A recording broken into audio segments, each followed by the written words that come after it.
Nigga, I'm tired. I'm tired of shit. I got some coffee.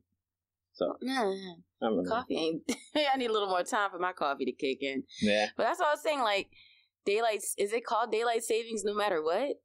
For the winter and the spring one? Is it called the same thing? Because this ain't saving. Yeah, this is daylight losings. Yeah, we losing some shit. We save in the winter. There's certain states that don't even like practice it. They don't change shit. Yeah, I know in DR they don't. That's like, Bree was like, that's like weird that you guys do that. And I said, yeah, probably a little bit. I want to know who started that shit. I know. Motherfuckers. All right. Welcome to the BZ Podcast. Britt, Zai, as always, I hope everyone, not you guys, can't be too specific. I hope everyone is well rested. We lost an hour. I hope this podcast finds you at a great part in your life. Hope you're doing good. You're feeling energized. Every week, all of a sudden, their life is amazing. So, all right, Debbie Downer. Well, maybe some of us got some life changing news. That would be awesome, right? Yeah. Hopefully, one day we can come on here like, hey! Our life changing news is really relying upon y'all listening to this podcast. By the way, damn. So there's a lot of the people that listen. We're good. We're just looking for more listeners, right? That's it. That's all. We love y'all. We love every listen we get. So share it with a friend. Yeah, share it, like it, subscribe, all that stuff. People like us tell y'all to do. It really does help us out a lot. But everybody who does continue to listen, we can't express how much we appreciate y'all. Mm-hmm. It's been an eventful week. Yeah. A lot's been going on. Had a lot of anxiety this whole week building up to this very moment. Yeah. I'm happy our recording schedule allows us a week to get all our thoughts together. Mm-hmm. Then we're not just trying to react to everything that comes out into the news. We'd have some trash ass episodes. We would get in a lot of trouble. Yeah, because then we would have said a lot of stuff we shouldn't have said. Oh, hell yeah. Especially. Yeah, because our text, child, we be... Yeah, especially with this past week. If you guys have to have heard by now, this Michael Jackson documentary, Leaving Neverland, dropped on, what was it, Sunday and Monday? Sunday. This past Sunday and Monday. Sunday and Monday. Mm-hmm. Sunday and Monday. And everybody's been reacting to it. And all right, so but not many people have actually watched it though. There's been a lot of reactions. Not a lot of watching. Not a lot of watching, correct. All right, so we're going to start this podcast off. We're not going to jump directly into it, but we're just going to talk about MJ, right? And our introduction to MJ. MJ, people, we try to say celebrity isn't everything, or music shouldn't dictate our response to everything. But, music plays a very big part in how it kind of chronicles our lives, right? Mm-hmm. So MJ is a big fixture in everybody's life. I mean, he was beyond human to a lot of people. Yeah. So that did help that he didn't look human, too. Yeah, very true. This entity. Right. So my first introduction to Michael Jackson, I was introduced by my cousin Jason. Shout out to my cousin Jason. Put me on a lot of stuff. But he showed me the Thriller video when I was very young. The making of the Thriller video. Mm-hmm. And from that point on, I just lost my mind. Like, he seemed otherworldly. You know what I'm saying? So I remember VH1 would have like the Michael Jackson marathon. Mm-hmm. You'd watch that shit all day during the summer. You've seen every video. You're trying to do the dance moves. They used to have the pop-up videos where the little facts would come up and shit. Pop-up video. Right? Mm-hmm. So, I mean, you carry this. You kind of grew up listening to Michael Jackson, and you explore his catalog. And you carry this all the way into your adulthood. And I remember when I first met you in college, you were putting me up on Jackson 5 music I never heard. We was doing the dances and shit in the dorm room, geeking. So Michael Jackson's just a big fixture. The Jackson 5 dance moves. Let's clarify that. Our dumbass is in a line smooth stepping and shit. Never can say goodbye. Yes. Right. I remember we hit that shit with no practice. We was no practice. Friends for life. It's probably like 3 days of knowing each other. No practice at all. We was already in step. So yeah, I mean, you had me at ooh. What was your initial introduction to Mike? My earliest memory had to have been living when I still lived in Iowa, so I was probably like 6, I guess. And I remember they were always showing the Thriller making, and just Thriller, the video, the whole thing, making, whatever, all that. I love watching the making because I've always been interested in like special effects makeup. But I was fucking terrified of the beginning part. I remember sitting there looking through the cracks of my fingers. Like, I just couldn't get over it. I don't know. I was so terrified of that. But I also, like, my earliest memory pretty much is watching the Dangerous Bucharest tour. Like, the Dangerous tour, when he was in Bucharest, they aired it on HBO. And I remember being in the living room, like, getting it with my dad. Like, that's my earliest memory. Was, like, watching him with that fucking gold thong on. That gold leotard one piece. Thong piece. I don't know what the hell to call that joint, but I was just like, what is going on? Like, who is this guy? He doesn't look human. Like, and then he was getting it, like. And then people's responses, like, I remember being young and seeing people faint and shit, and I just couldn't comprehend that. Like, just like that added to the aura of everything that is MJ. Like, people would just lose their mind. I was seeing them lifeless bodies being pulled out of the the crowd and shit. But like, my dad was a huge fan of Michael. My stepdad was a huge fan of Michael. I'm talking about. I mean, all my family, my mom, my dad, my stepdad, all my aunt, everyone was like huge fans of Michael. So it's like no matter where I went in my family, you know what I'm saying? Like, there was some connection to Michael, or anytime Michael was in, like, had, like you said, videos coming out, like Remember the Time and all that, like everybody always made such a big deal about it around me. So I was always seeing, you know, stuff. And I remember my stepdad always be dancing. We'd be practicing the moves. That little moonwalk in the circle joint. Oh, hell yeah. Hell yeah. So always practicing that shit. And like, when I was a kid, like, I swear I was gonna be a choreographer when I grew up. Like, me and my friend Jeanette, oh my God, like a million dances we made up. Shout out Jeanette. Shout out Jeanette. Yes. Nanette. Well, her sisters, my sister, like, we were always creating dances, always referring to Michael Jackson. So that was always the thing.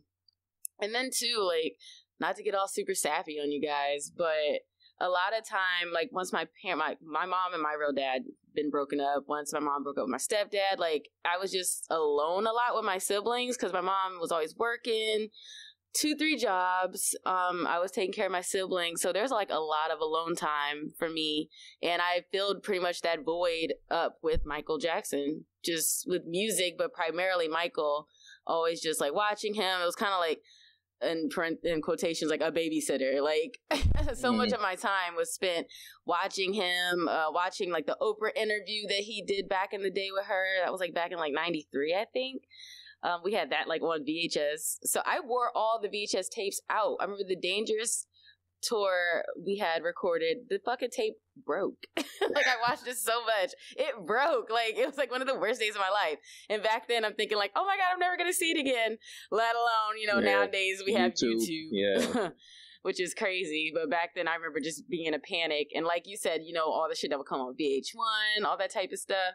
So Michael's just been like something I would always go to just keep myself distracted and find, like, I guess, my happy place. So yeah, like when we met in college, we connected through music, and then all you guys learned about my Michael obsession, and then, such like you were already on it too, so we could like geek about that. Yeah. Our other friend Deanna, she was a huge friend too, so I think we all connected with that. And then I swear I don't know what the hell's wrong with us. We had Jackson 5 American Dream playing for like weeks, just playing over and over and over. It's like we would just sometimes watch it. It's just like background noise. I don't know why we had that shit playing 24/7. But yeah, so that's kind of our stances on our relationship. Yeah, and I think our fandom. It kind of highlights. It kind of highlights how you know what I mean, we connected through Michael Jackson.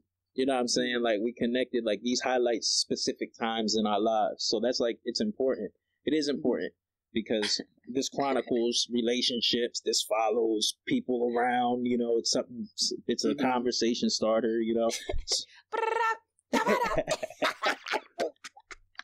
Sorry, I had to get that out of my system. All good. All good. So, do you remember being young? Like, what was the first time you heard of the allegations? Do you remember any? Honestly, like, I literally cannot even remember. Like, cause I think at the same time when the allegations were out, a lot of, like, his music was out, too. Mm-hmm. So I think I was, and I didn't have cable, too, growing up forever. So, like I said, a lot of stuff I was watching was stuff that was recorded on VHS, maybe, like, my stepdad had recorded. So I really don't remember, like, when the shit happened with Jordy Chandler. That said that was in 93. I mean, we were young. Yeah, like we were 6, 7 when that happened. Yeah, because that was right when he was about to do the Dangerous tour, like the actual, like, world tour. Mm-hmm. So we were 6, 7 years old. I don't remember that, honestly. And then with the more recent one in 2005, so we were about to graduate from college, I remember not really giving that much attention. But I remember when he got off, my mom, like, was calling me. I remember I was literally going to a concert. I was sitting there eating before the concert. My mom was calling me like, Michael's not guilty. Oh my God. And I was just like, okay, whatever. I don't know. I remember just being like kind of whatever about it. I think I just didn't pay it much mind. Still young. Not really paying attention to I think too because like R. Kelly had got off like a year or two before. So I think when the Michael one rolled around, I just really didn't even pay it no mind because I was just like, it's probably some bullshit. Yeah. Because the whole thing with R. Kelly had happened, and I was just like, whatever. Yeah, I think we were kind of too young to comprehend how serious the allegations were. Yeah, so I'm looking at the adults like side-eye because y'all was real present with all this shit going on. And then that's why I was like, you know, like we said this before on the podcast, like the R. Kelly situation, we were super young, and you're kind of looking at adults for social cues of whether this is legitimate or not. And when you're not getting them, it's kind of like, how much validation does that have if the adults around me aren't reacting right in a certain type of way? It wasn't until I got older that I started leaning, like just getting more information. I mean, I started leaning more towards there's something there. There's something there, and only because like it's not hard to not get accused of it. Now, I know fame and fortune and people coming for your money and trying to make a name, trying to get clout and all that. I know that existed, but even after the allegations, the first initial allegations happened, he's still in interviews talking about how normal it is or just to have strangers' kids in your bed. Well, that's the thing. He did that Martin Bashir interview, and that happened right before we got out of college. I remember that.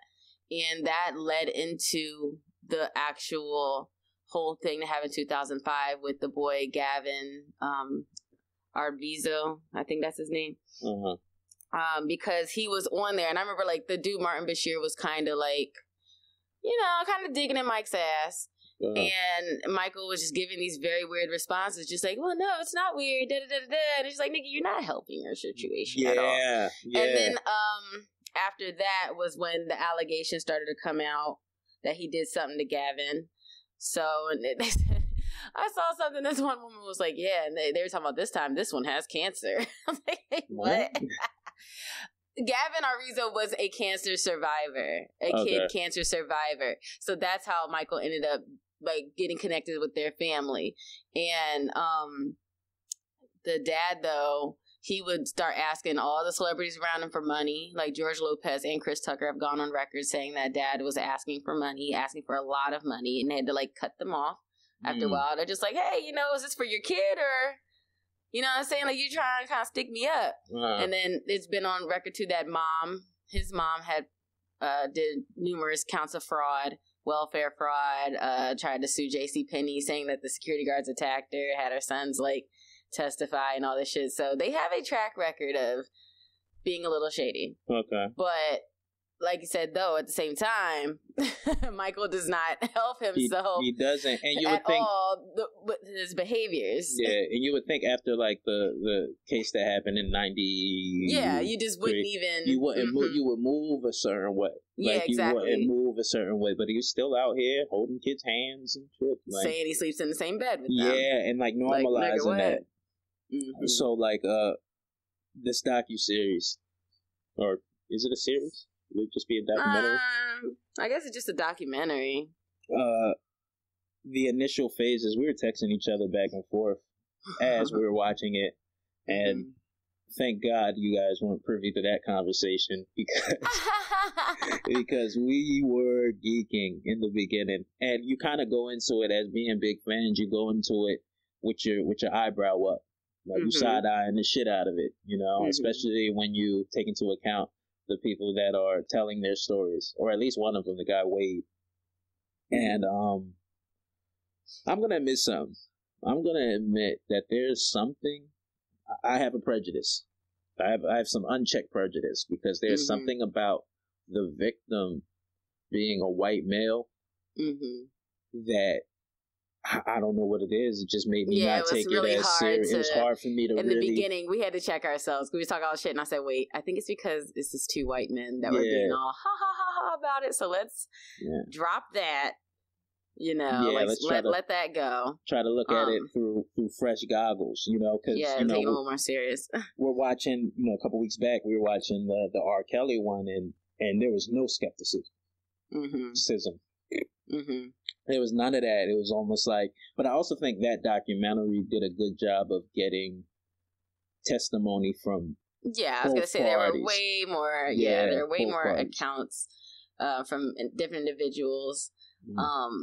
So like even watching this one at first, I think the biggest concern watching part one was that everybody was just talking about him so nicely.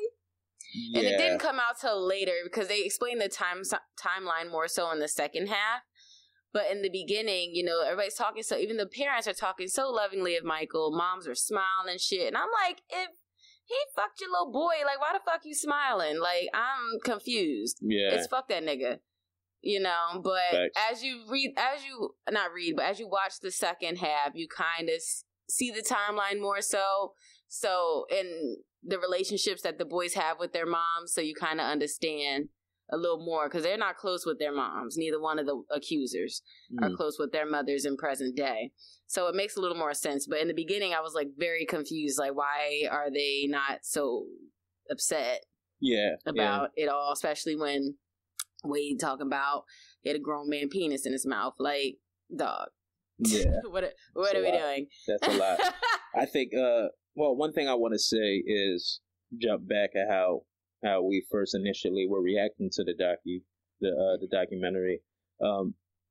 There is something about male victims that kind of get trivialized sometimes.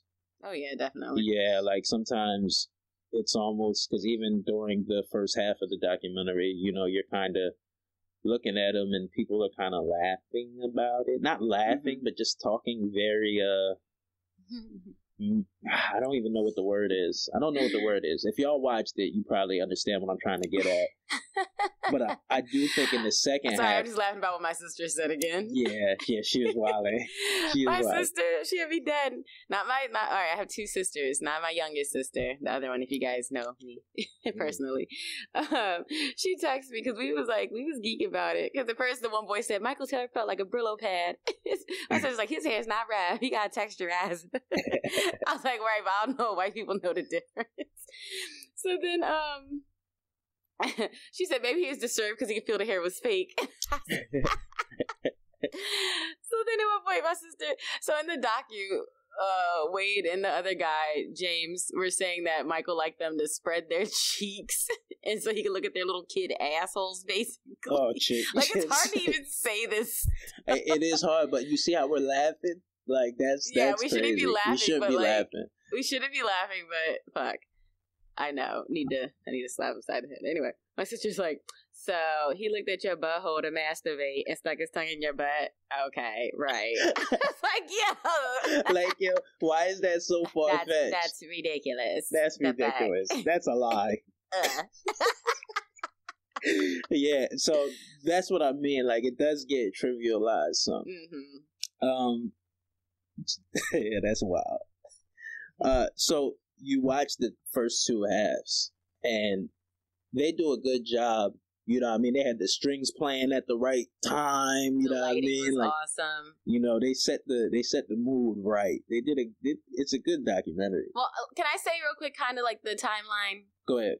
To clear up some things, because from what they're saying, you know, not to say to clear it up, but from what they're saying from their defense, pretty much they loved Michael like all of us. They wanted to be his everything. So they had no problem lying for him because they didn't feel like they were being abused. Mm-hmm. You know, it was like they wanted the attention from Michael. And anytime Michael was giving it to somebody else, they felt the type of way. That's how they were explaining it. And that's what their defense is for not saying anything bad about him before. Because, I mean, I'm jumping around a little bit, but pretty much from like the whole Oprah thing, because we watched that as well, just so we can get all the info. Mm-hmm. You know, if every time somebody's getting abused, it's not always like forced or painful. You know, a lot of times the abuse is very sneaky and underhanded. You make the person feel like they're part of it. Yeah, we all know. We all know what grooming is. Like, you know. Well, yeah, but I still feel like this was a very good way to really explain it, though. Yeah. Because anytime we're thinking, you know, child was sexually abused, it sounds like they're being pinned down and, you know what I'm saying, like really hurt. Yeah. And there's no participation from the victim. Mm-hmm. So that's what they're saying. Like a person that really knows what they're doing will get the victim to fully participate and feel like they're a part of it. So, like, you know, your little kid mind, I'm sure you kind of remember when you're a kid, you think that you're like, yeah, I'm grown, or you try to make sense of a lot of things. But as adults, we see children, we're like, no, you're a fucking child. But as you're a child, you know, you're always thinking like, hey, no little kid. Yeah. So I guess you are. So that was kind of why they stayed hush, because they still loved Michael and they still wanted to protect him. So the one dude, James Safechuck, I think he told his mom about it when he was like a teenager. Is that what he said? I think so. Yeah, so mom didn't find out till he was like a teenager, and he begged her not to say anything. Mm-hmm. And then he was kind of upset with her that, you know, he was even in the position for this to happen. But then he goes to say later that he didn't realize he was abused till Wade came out in 2013. Yeah, I mean... So I'm a little confused about that. But anyway, backtrack. So then Wade didn't tell anyone until pretty much around 2013. So from what he's saying, he's saying that he's been keeping this shit until up a few years ago. So he just now like told his family about this, and then like pretty much everybody's pissed off at his mom. They've all cut her off pretty much. Cause I was wondering why like she was still just being so about everything. That's like, oh, your family don't fuck with you and you're a little messed up in the head. Like she wouldn't watch the documentary. Well, she watched it, but she wouldn't watch the parts where he described what happened to him. But yeah, I'm a little confused about the James Safechuck. I can't really find shit about that nigga. All the stuff online is about Wade, because of course he's more popular and stuff. But I don't really see a lot of bashing against the other guy. But let's continue. I think part of that, part of the reason why you're not finding much is Wade's been on record. He's been on record denying it, and he's more of a public figure. Yeah, you know, like you were saying. But he's also been on record saying, nope, he testified under court. Mm-hmm. And the dude Safechuck, from what my understanding is, he wanted no parts of the first, like even going and testifying to defend him. Yeah, I don't remember if he ever even did for the first one. I don't think he did. I think he tried not to. All right, that makes sense. But still, at this point, I'm just looking for the MJ fanatics. Yeah. Like, I don't really see, because I've been like, all week, and especially leading up to like the past few nights, I've been like kind of borderline obsessing, looking up stuff. Yeah. To, you know, agree with the argument, to counter, just going back for watching different videos and docus and stuff. And I'm not seeing much about anyone saying anything about James Safechuck, like as far as bashing him or anything, which is just surprising, because it's like, Wade's not the only one. Like, but then too, I mean, a lot of people haven't watched it. Yeah. But I'm just wondering why people aren't really like starting to come for him too, because he's saying shit too. Yeah. But all right, so let's go on. So we watched 4 hours of the documentary, and it ends off with the Oprah interview. And the Oprah interview is done with a studio audience full of past victims of child molestation. I don't know if that one was, because she said she's done over 200 episodes about child abuse, because that's something she went through. Okay. And she said previously she did an episode where it's full of male victims, and then I think the current one was just some of them. Okay. I didn't catch that at first, but I had to try to watch the thing like three times. I kept falling asleep. So when I rewound one time, I said, oh, okay. Okay. So there was just some of the people from that previous one with a bunch of male victims. So it's a studio audience, and they're talking about the docuseries, and they're getting a little more. You're getting their responses in real time. I do want to point something out though.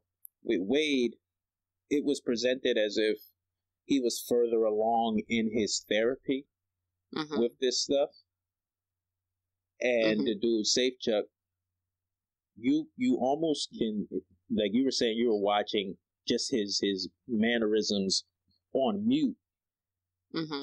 He looked like he's battling with something. Yeah, that's it. But it's hard. Like initially, we were like, shit. You know, you can tell this guy's messed up.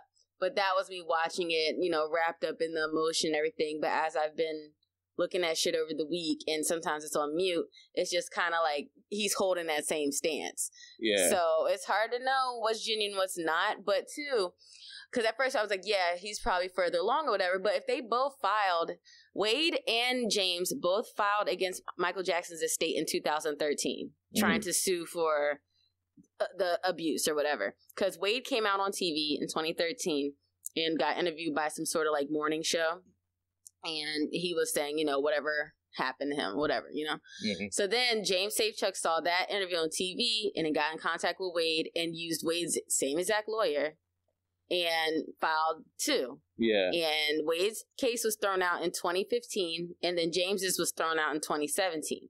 So the way that it seems on the docu is that, like, James kind of just found out about this shit, like, 2 years ago or something. Like, that's kind of how I initially felt, Like, it's just, like, shit. Like, you just now kind of, like, coming to terms with this, and opening up to your family about this.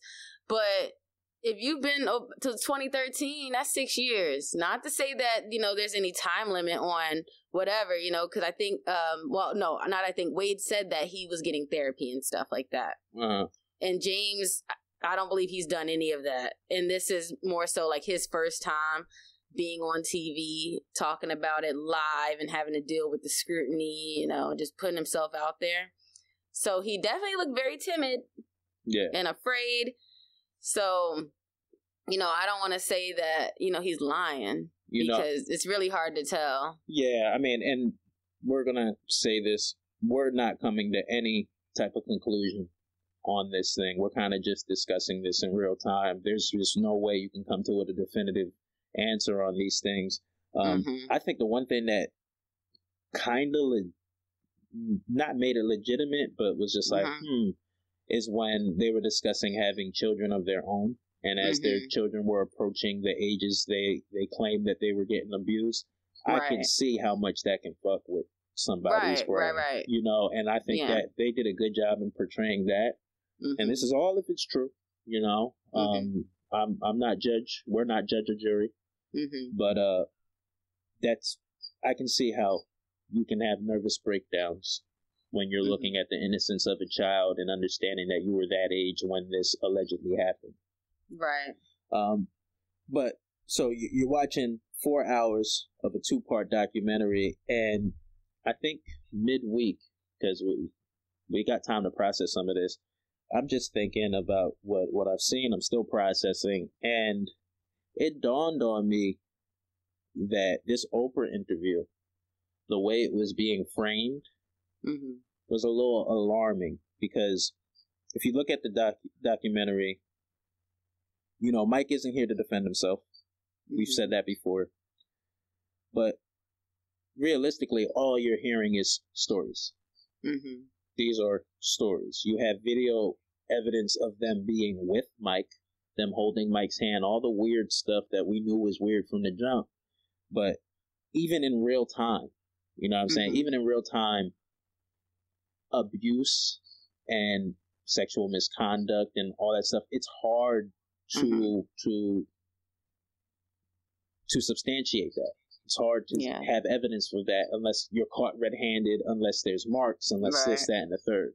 Also, the director, he brought up the point because, I mean, Oprah was asking questions that people would be asking, though. You know what I mean? Of them, like, why are you coming out with this now? Aren't you afraid of this, that? So it's like she wasn't completely, you know, vouching. The whole thing with the Oprah thing was more so just about the grooming aspect and just talking about child abuse in general. Okay. But like you said, you know, they were speaking on the Michael thing as if it were fact. She was, at least. Yeah. Because she could have at least been the person who kept it with the allegedly and stuff. Yeah. You know, because that's her job.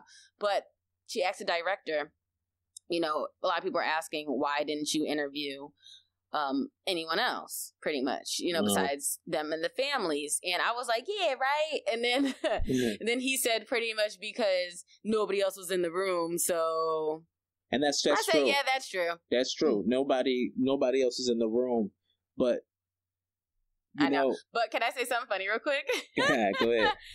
So I want to touch on it a minute about the reactions I've been seeing from people. But one that's been cracking me up is every now and then I can see people like, yeah, them 3 little boys up on stage talking about they got raped. Yeah, them three guys up on stage talking like that's the 2 men and the director. The director didn't. Like you didn't even watch it. You didn't even read an article, watch nothing. Like I was cracking up. I said these people are literally just talking out their ass. Like them three motherfuckers on stage talking about Michael touched them. I'm like, he's not an accuser. Yeah. But yeah, watching the Oprah thing just definitely, like, especially watch that right after, like, it's almost like the nail in the coffin. It is. And let me just get this out. Oprah's been doing this for a very long time, and I'm not saying that this didn't happen, but I mean, even in a court of law, you have to prove things beyond a reasonable doubt. When you have a major news or anybody major, when they talk about cases, when they talk about things that aren't evidence-based, they are very choosy in using the word alleged. They're very careful with their words. Mm-hmm. And you're being asked to feel that this is legitimate, literally based off of stories. And literally based off emotion. Mm-hmm. Michael Jackson was investigated by the FBI for almost 10 years. So you're asking me to say that this is fact after the Federal Bureau of Investigation couldn't find anything, but Oprah's cosign is supposed to just validate this. Right. And I'm not saying it didn't happen. I am admitting that these cases are very tricky in trying to prove. Right. But it's almost like he's guilty in the court of public opinion before he was guilty in actual court of law. Right. So I just think it's interesting. I think that's very odd. With all that being said, like, so once you're done watching Oprah, like, how did you feel initially? I think I felt like a majority of people. You felt, because I majority of who? Barely anybody watched it. Yeah, true. That's nothing to point out. Majority of people who watched it? Yeah. Okay. That's nothing to point out. This isn't doing well by numbers standpoints. Nah. Like, you would think this would get a lot more traction. Mm-mm. But I think I felt that there is some legitimate stuff. There's questions that were raised. Mm-hmm. I always felt that that situation has always been a little weird. Yeah. But I feel like you're reacting emotionally because I can understand the grooming aspect. I can understand what it's like. Right. You always want, especially with something like this. Yeah, you know, you don't want to. I can understand that. But remember, they said too, the two accusers said that if Michael was alive, they wouldn't be doing this. They both admitted to that. I believe they both. Sure. I know Safe Chuck definitely did. They were just like, Oprah said, if Michael was alive right now, would y'all be doing? They were like, nah. So yeah. I also think that on an emotional level, you tend to identify with victims, and I can understand what it's like to hold something in for a very long time and have that very thing just tear you up, screw up your relationships. Like, I think a majority of people can identify with that somehow, some shape or form, maybe not to that magnitude. But these are all things that force you to jump to conclusion, to say, yes, this happened. You know what I'm saying? Right. Well, I'll say I definitely felt a little traumatized after watching it. Yeah. Like the same way I kind of felt after watching the R. Kelly thing. Like, I just felt somewhat guilty that all this stuff was going on and we just had no idea.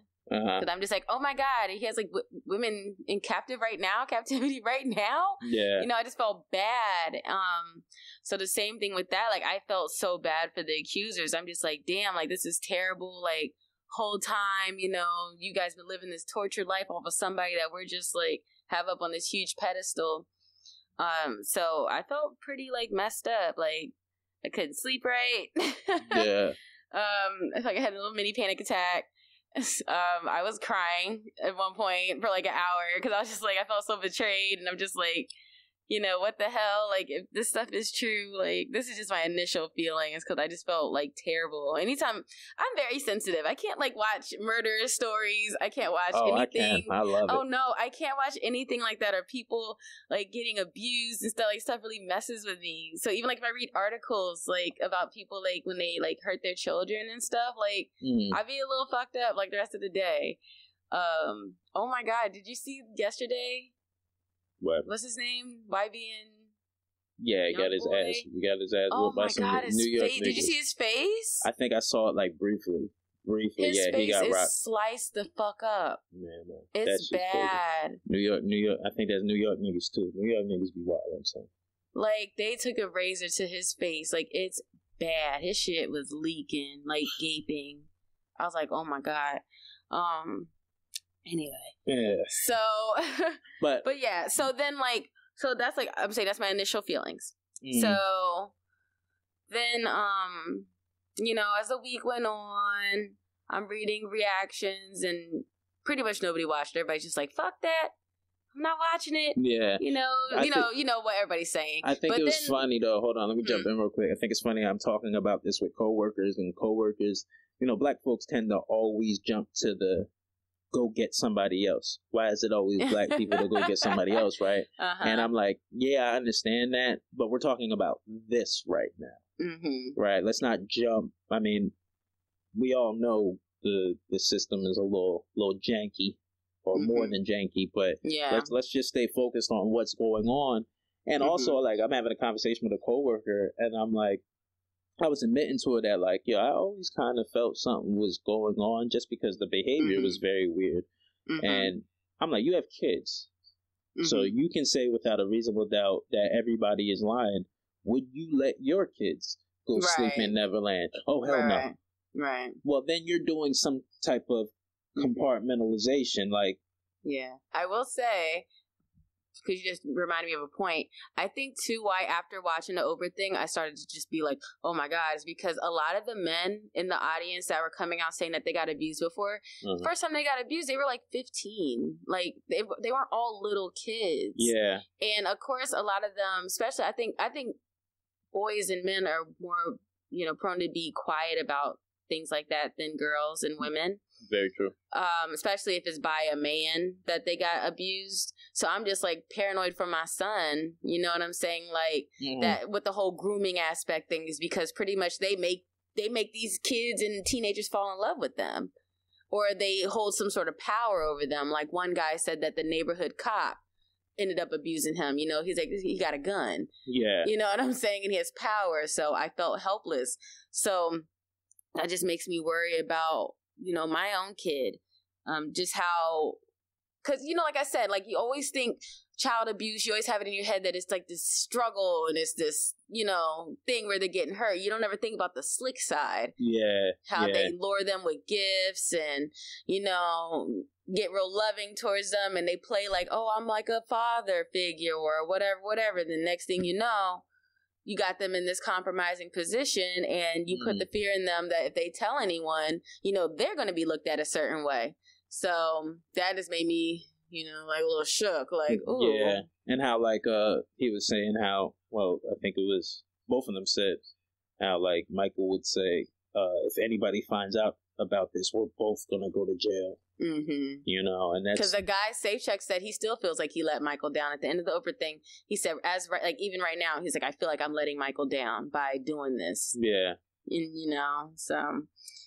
But, what were you talking about? Reactions? Yeah, just reactions of people around. Yeah, so, but the people that I saw online, because I've read a lot of comments and stuff, people I saw online that actually watched it kind of sounded like how we sound. Like, fuck, I don't know, might be something to this. Like, anybody I talked to that has actually watched it can't fully defend Michael on it.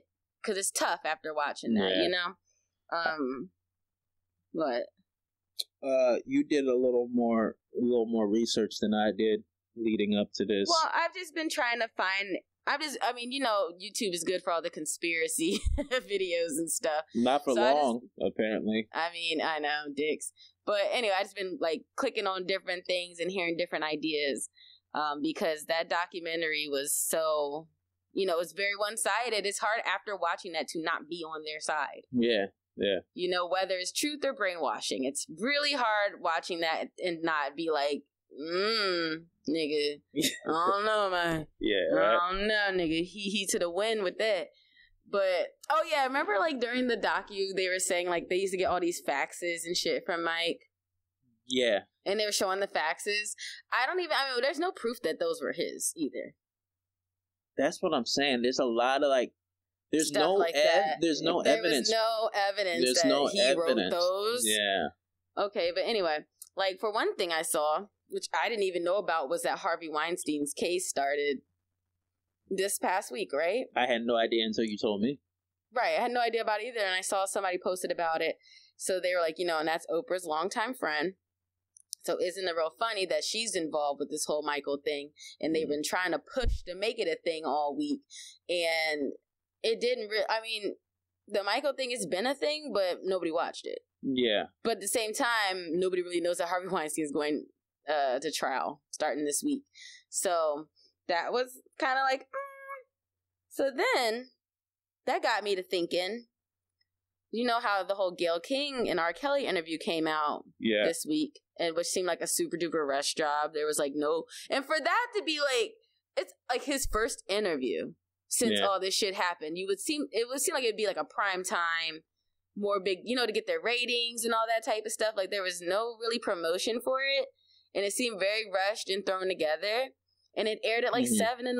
Like, who the fuck on a weekday? Like, who's watching that? It was weird, I thought. But I think it's weird that Gayle King and Oprah are besties. And they're both interviewing these two black men that are, having these charges put against them. And that people are saying that it's a conspiracy, trying to take down the black man and all that stuff. I just thought it was weird that not these black two men. Oprah's interviewing Wade and SafeCheck. No, I'm saying the whole conspiracy to take down the black man. How people are saying that, like, y'all trying to get Michael and Arca. I meant that. So I thought it was weird that them two were the people involved in this. You know what I'm saying? Mm-hmm. So I was like, that's really weird.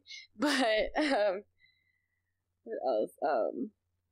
But yeah, like I was saying too, like I was also trying to find info on people bashing SafeCheck, which is the other accuser. And I can't really come across nothing. Not yet, at least. I mean, it's all centered around Wade. I think he's the bigger public figure. I know he's bigger, but still, there should be something. Yeah. But then, like, what I found, too... Oh, I forgot this part. I knew that... That's why I was hesitant. I knew I forgot to say something. So, one of the points I brought up to you, too, was... With the whole thing with Michael being accused, like, if Michael was a big black guy... look like a big black man. Yeah. Like, I feel like it would have been a whole different thing. It's just like Michael looks non-human. Yeah, and like, very dainty. Yeah, so it's just like yeah. So I think too that's just why a lot of times you just like, it's kind of like when you look at a disabled person, or if you're around disabled people and you kind of just always give them the benefit of the doubt, like, oh, they're not going to do nothing. Yeah. Oh, they're not capable of doing anything. You know, I'll just feel sorry for them. Michael, in a sense, was in the category of being something else, not normal. The narrative of him not having a childhood and then building this whole Neverland filled with all this fun for kids, like, you kind of sympathize with Mike. You sympathize. That's the story, yeah. So turns out, because maybe you guys don't know him. Stop saying you know. So Michael's nephew has been very vocal lately about HBO and I feel like there's always a new Jackson.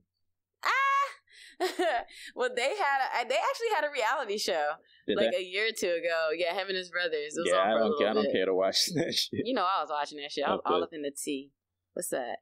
But so pretty much it comes out that Brandy Jackson, which I don't know which brother's kid this is, but it was Michael's niece. And he has photos of her back in the day and stuff like that. Apparently, she dated Wade Robson for 7 years, I believe. So there's no mention of that in the documentary, and that seems pretty important. Yeah, there's no mention of that. Not to say that just because he was dating her that Michael couldn't have done anything, but it seems like some pretty vital information, to just be leaving out. So from what she's saying, because she's been a little vocal lately in the midst of this documentary coming out, pretty much labeled him as a clout chaser and said that he said before, if I do this, I'll be relevant and things like that. And pretty much that whole scandal with Justin Timberlake and Britney Spears, the whole Crimea River shit, pretty much from what I'm seeing, Britney cheated on Justin with Wade Robson, and Wade was still with Brandy Jackson at the time. So that's whole scandal with that. And in the documentary, Wade brought up Britney, which was kind of random, and he said that Michael was obsessed with her, and that was kind of what?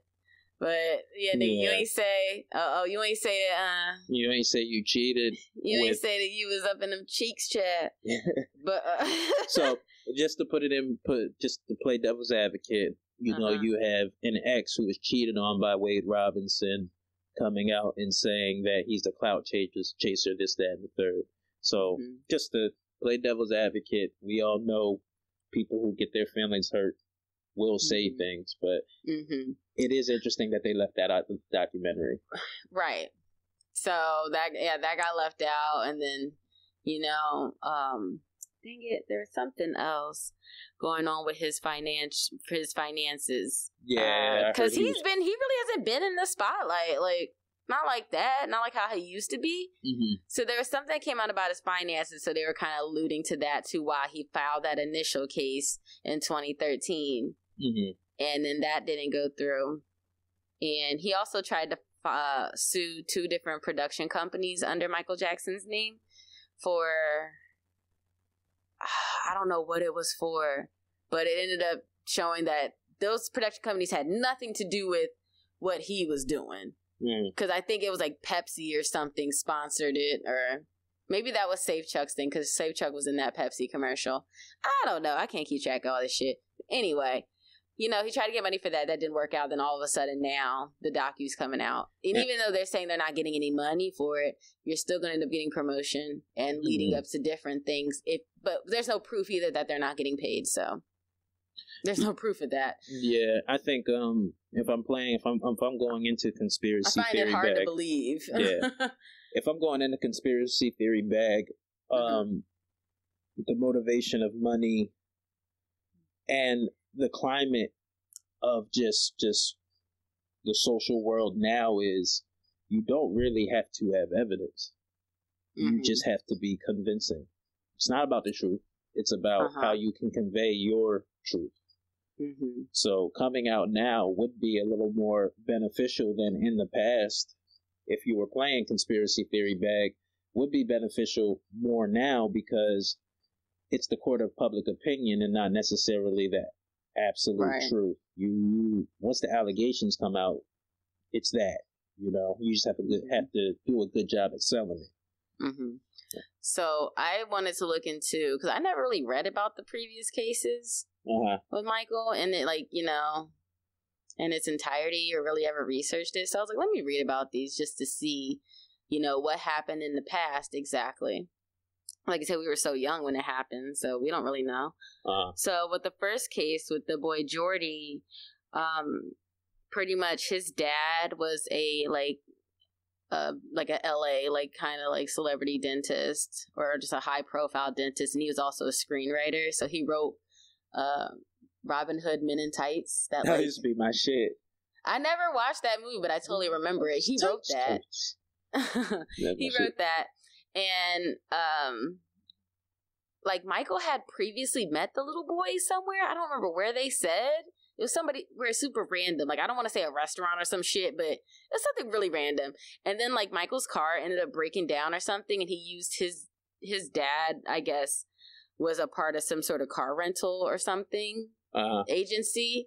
And Michael ended up going there to get a car. Then he was like, "Oh, my son loves you," and they called to bring the kid down, introduced to Michael, and that's how their relationship began. So the dad's name was Evan Chandler. So pretty much, his dad was doing dental surgery on his son, and he used an illegal chemical, or whatever you want to call it, to put him underneath so he wouldn't feel the pain. But whatever he used was, like, not something you should be using for that. I can't remember the name of it. But whatever this chemical is, it causes people to, like, hallucinate and say just, like, random shit. So that came out, too, in court. And he was kind of just like, I just gave him a little bit. But it's like, you're not supposed to use that for that.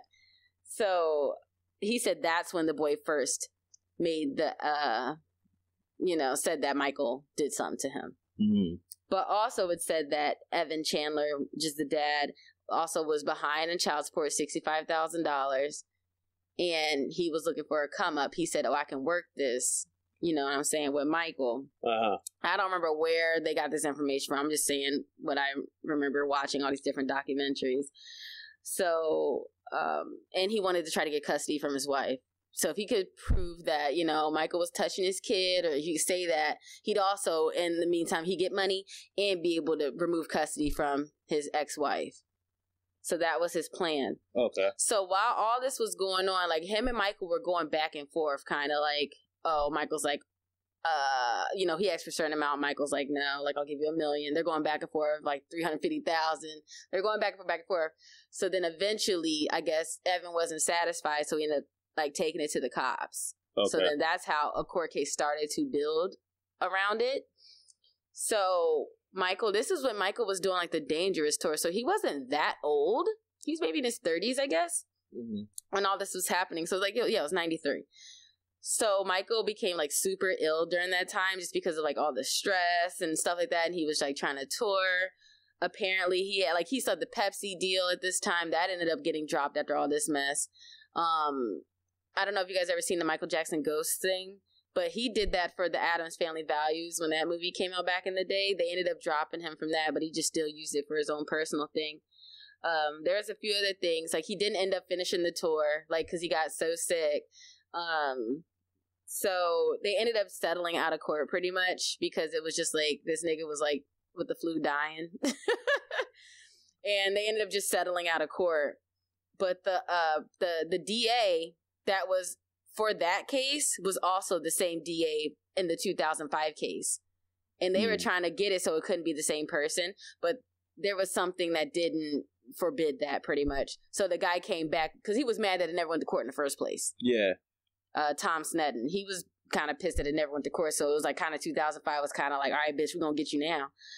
So they settled out of court. I think the boy got like $15 million. That was in a trust fund. The parents each got like 1.5 and the lawyer got $5 million. So Jordy's dad, Evan, tried to sue Michael again after this happened later in like 1996 because Michael released his History album and he was sneak dissing on that album. I never knew back then. What? Yeah, like he had a song about Tom Sneddon, but he called him Don Sheldon. Yeah, that song DS. It's about that DA basically saying like he had, like, nigga, fuck you. Oh, I gotta go back and listen. I know, I gotta go back and listen now. But pretty much they all made an agreement to not talk about it. So Evan Chandler was pretty much trying to sue Michael, saying that you're talking about it. Saying he was talking about it, but that got thrown out. But Evan Chandler, the dad, he had a lot of plastic surgeries over the years. I remember hearing about this before, but I forgot, to change his identity because all the Jackson fans were like coming for him. You know what I'm saying? So he had multiple plastic surgeries to change how he looked. And then the boy ended up legally emancipating himself from both of his parents. So that's kind of fishy too. Like, you know what I'm saying? Like, did he feel like he got used? Yeah. You know what I'm saying? I don't know if he ever even felt like the allegations were true because it never went to trial. So it's not like the boy ever testified. He never did. And in 2005, he left the country. Because by this time, he's like 17, 18. He left the country so he wouldn't have to testify in the 2005 one. So we've never really heard what this little boy said, really. But no, I take it back because that's when, in 93, the first one, that's when they made Michael do that strip search. Or strip, whatever. They made him strip down and get pictures taken of himself. Yeah. And they said that the little boy described his penis accurately. Yeah, so that's a little side eye. Because I describe a dick like... but anyway. He's put a dick line up in front of him. Chad. That's the dick. That's the one. But then it turns out that Evan Chandler, which is Jordy's dad, killed himself 4 months after Michael died. He killed himself in Jersey City. So I thought that was a little... So it's like... There's a lot. And then, the most recent one, the 2005 one, it was the same boy that was featured in the Martin Bashir documentary. He was the one that was calling the allegations against Michael. And like I said before, you know, certain celebrities came on saying that the family was asking them for money. And there's a lot of people testifying saying that the kids were just like super unruly and bratty and just like out of pocket at Neverland, just like super rude. I also think we didn't talk about this, but the show mom aspect of this. Right. The show mom aspect of this, and we all know how those show moms get. Yeah, putting their kids in these positions. Yeah. Or just parents in general, because the dads too, you know, using their kids to make a come up. But pretty much that one fell through because there was just like the mom had too many inconsistencies, I guess. And the mom admitted to lying under oath. I think the mom really fucked it up. Honestly. Yeah. Because it's like the kids were testifying and the mom just got on the stand for like 5 days straight. I think they said every single day she was like a new person. She wasn't consistent in her story. So they pretty much had to, you know, they couldn't really use her testimony. Validate anything. Yeah. So that's why that one ended up getting thrown out. And then after that, Michael pretty much left the country and was seen all over the place, you know, with his kids and masks and shit like that. Up until his death. So it's a lot. It's a whole lot. It's a lot. I don't have any conclusions for this. I don't think we're gonna get a conclusion for it, but I feel like a lot of people feel like there's enough evidence in quotes to make a judgment call on this. I do think it's important the conversation is important. I think Oprah said this, bigger than Michael Jackson, just abuse is important. It's just a little weird after he's dead to have this be the conversation starter for that. And then with all the things that we could recap in this episode, how you don't really get a definitive answer. Abuse is a very serious thing. And, you know, we might giggle or laugh, but you know, we do take it very serious, and as should everybody else. But I feel like I just want to, right now, I'm just going to set it on the far back shelf. Because like you said, it's hard to make it come to a conclusion. It's only been a week. So like I said with the R. Kelly shit, like I'm just waiting to see what happens more so. I mean, the only thing really that can happen at this point is that one of the accusers will have to say that they're lying. You know what I mean? At this point, for it to fully be like, for sure. You know what I'm saying? Because, like you said, Michael's dead, and it's hard to really know. So, I can't be on, I'm kind of in the middle right now. Like, I can't really vouch for Mike because there's too many things that just don't make sense. But at the same time, I can't fully be on the accuser side yet. But I think I'm like 60-40. 60 on the accusers. 60 on the accuser? Yeah, I'm a little more on the accuser side because I'm just like, yeah. It's odd. Because after I finished watching it, I was like 100% fuck Michael. And then I've started to wind back a little bit after researching more. But I just want to not think about it and kind of just, because it's not like Michael isn't a part of my everyday life anymore. Anyway, I'm still a huge fan, but I'm not like a super fan where I'm thinking about Michael every day anyway. Yeah. So as of right now, I'm just going to put it on the back shelf and just let it rest there. I'm not going to be like jamming out to Michael or anything all crazy, but I wasn't even listening to his music before like that. So I'm just going to continue to live on with my life and wait and see what else comes out. Yeah, I don't think we're going to get anything, because at this point, it's just story against story. Mm-hmm. You know, they had Michael Jackson's family, it's his nephew, his brothers, they're speaking to them, and it's like, yeah, they weren't even in the room. Yeah. Like, they weren't around. Weren't even at the house. Yeah, so it's their story saying, I know my brother, and then it's Wade Robinson and Jimmy Safechuck.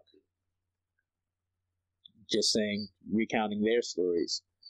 So we're just not going to get an answer on this, but I would plead with people just to, you can't, I don't know how there's enough information to come to a conclusion, so I don't know how anybody's speaking in so much certainty. And I hope we did a good job on this podcast with just kind of just presenting information. Yeah, just for you people, most of you guys probably didn't watch it, so. Yeah. I said that all shady. Y'all probably ain't watch it, so I'm just cracking up at all the people who are just like, yeah, fuck that. I'm like, at least watch it. Yeah. At least watch it. Just like with the R. Kelly one. At least watch it. Please. Before you have such a strong opinion. But whatever, that's our society. Yeah. It's the court of public opinion, yo. Once somebody says something out loud for the internet to grab a hold of, it's a wrap. The internet. It's because of the internet. The internet. That leads back to our activist episode. Yeah, go check that out. I don't know what episode that is, but yeah, definitely check that out. Activist. 8, I think, something like that. Was it 8? But yeah, just people with limited information presenting their thoughts as fact on the internet. No research, just full opinions. Yeah. Please just take time. Take time to come to your own conclusions. Yeah, I mean, it's okay if you want to say something, but I mean, there are people that just be like fighting, like, no, you're wrong. Yeah, right? You're wrong. Activist was episode 4, by the way. Oh, shoot, I was way off. Yeah, way off. That was episode 4? Yeah, episode 4. Okay. But yeah, I'm so glad this is done. I've been so anxious about talking about this all week. But that was before I did more research. Yeah. I mean, I was kind of excited to talk about it. I wasn't. Again, I'm just happy that we weren't forced to talk about it any sooner. And a week still isn't enough. A week still isn't enough. But I'm happy we ain't push record right after the Oprah shit. Because you probably would get a totally different type of episode. Yeah, you definitely would have. It'd been very extreme and one-sided. Very much. Because I felt bad, you know what I'm saying? Because, like, there is no proof, but I was just like, oh, fuck, man, this doesn't look good. Yeah, I mean, and then when you're hearing them talk about the actual physical stuff that happens, like, it just makes you uncomfortable. I'm uncomfortable. Very. Yeah. All right, man. All right, I think this wraps up this week's episode. I hope this wasn't draining. I hope this motivates y'all to go out and do your own research. Or at least you just feel like you have a little more clarification if you can't bring yourself to watch it. Yeah, for sure. And I hope we did a tasteful job on this. There's a few untasteful moments. But hopefully we kept it, interesting for y'all. Again, thank you for listening to the podcast. Stay tuned for the next episode. This is Britt and Zai. We love y'all. Keep listening, share, like. It goes a very long way. Put your peoples on. Tell a friend to tell a friend. I got to ask you one last question before we dip. Oh, gosh. What? So can you listen to the Jackson 5 or what? Oh, I know, right? I know. I don't know. Oh, I mean, I would say yeah. Yeah. But I'm gonna just stay away from it though. Right. It's just a little cycle. I feel like my little shuffle all of a sudden. Right. Oh man. All right, y'all. Take care till next week. Yes. All right. Peace. Peace.